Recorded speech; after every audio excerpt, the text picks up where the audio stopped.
Makar Sankranti. Hinduism follows two calendars, the solar and the lunar. Both these calendars are comprised of 12 months, which correlate with the 12 signs of the zodiac, or the Rashi as it's called in Sanskrit. While most Hindu festivals are celebrated according to the lunar calendar, the festival of Makar Sankranti is celebrated according to the solar calendar. As the solar calendar is made up of 365 as compared to the lunar calendar, which consists of 354 days. That is why while dates of most Hindu festivals change every year, the date of Makar Sankranti remains the same every year. That is either 14th of January or the 15th of January. Sankranti comes from the Sanskrit word Sankraman, meaning beginning to move. Sankranti means the movement of the sun from one Rashi to the other. As there are 12 Rashis, there are 12 Sankrantis each year. Hence, a Sankranti is considered as the first day of the new month in the solar calendar. The festival of Makar Sankranti is the celebration of the sun moving from the Dhanu Rashi to the Makar Rashi. Makar Sankranti is also the beginning of Uttarayan. Uttarayan is the beginning of the journey of the sun towards the northern hemisphere, signaling the end of winter and the beginning of the spring or summer. The sun is over the Tropic of Capricorn in the southern hemisphere on the winter solstice, and its apparent movement northwards towards the equator and the northern hemisphere is considered auspicious and celebrated as Makar Sankranti. Makar Sankranti is considered a very auspicious day in the Hindu calendar.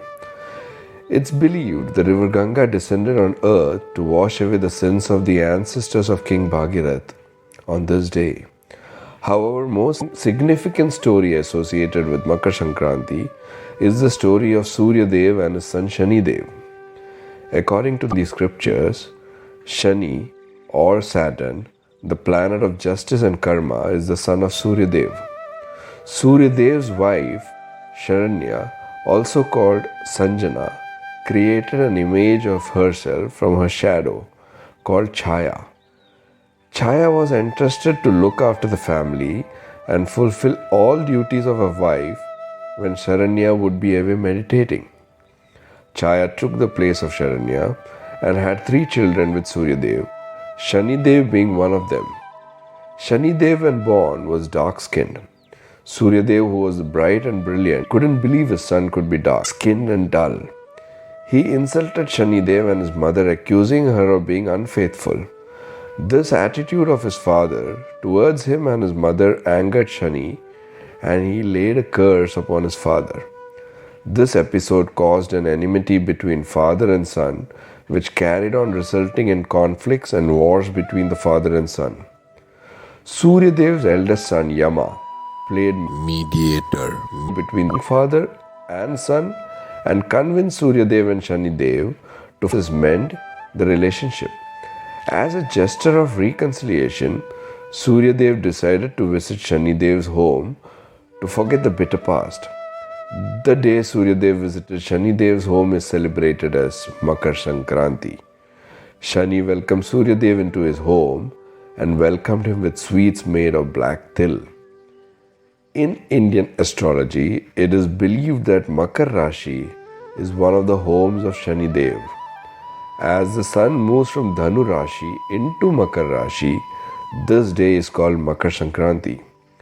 It is also believed that the day of Makar Sankranti is when the river Ganga descended on earth from the heavens after tapasya of King Bhagirath.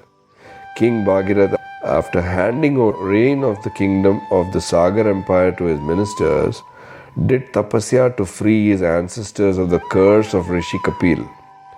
Raja Sagar was conducting an Ashwamedha Yagya, for which a horse was to be sacrificed to the gods.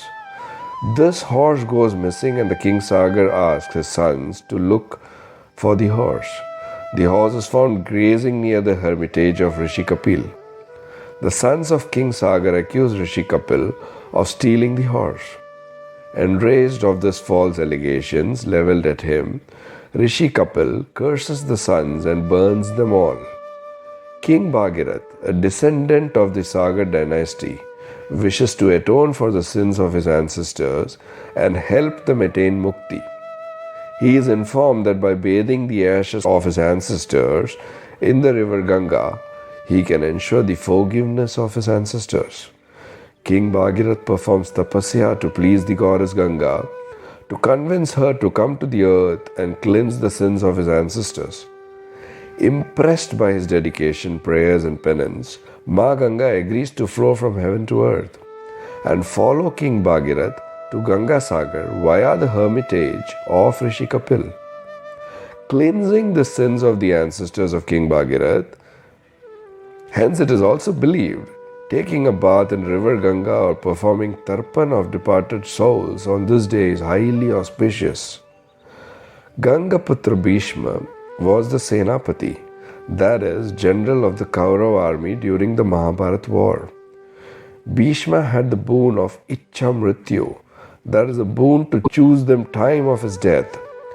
After being pierced with a number of arrows on the battlefield at Kurukshetra, Bhishma waited for the sun to begin his journey towards the north, that is, Uttarayan, to leave his mortal body. It is believed that leaving the body during Uttarayan facilitates the mukti of the soul. For stories of why black til is used to make sweets on Makar Sankranti and in the tarpan of departed ancestors, click on the videos narrating the story of the troubled relationship between Surya and Shan Shani. The